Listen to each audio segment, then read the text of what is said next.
ఇలా కోరుకునే రాధాకృష్ణ బాయిలకి లక్ష్మి ద్వారానే పంపించేవారు. సాయి యొక్క శరీర విసర్జన వృత్తాంతాన్ని చెప్తూ సంబంధం లేని ఈ రొట్టె కథ ఎందుకు అని సోతులు అనకండి. ఇది సాయి యొక్క సర్వ వ్యాపకత్వాన్ని తెలియజేస్తుంది.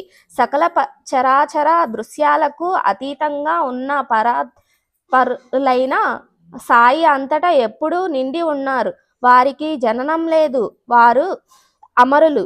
ఈ తత్వాన్ని తెలియజేయడమే ఈ కథ యొక్క ఉద్దేశం. లక్ష్మికి సంబంధించిన ఈ మధురమైన వృత్తాంతం సహజంగా గుర్తుకు వస్తే ఇది శ్రోతల కోసమే అని నేను భావిస్తాను.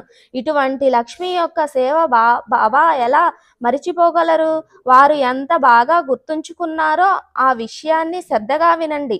తమ శరీరం చిక్కి నీరసించిపోయిన ప్రాణం కంఠం వరకు వచ్చిన బాబా తమ శరీర అవసాన సమయంలో లక్ష్మికి సర్వహస్తులతో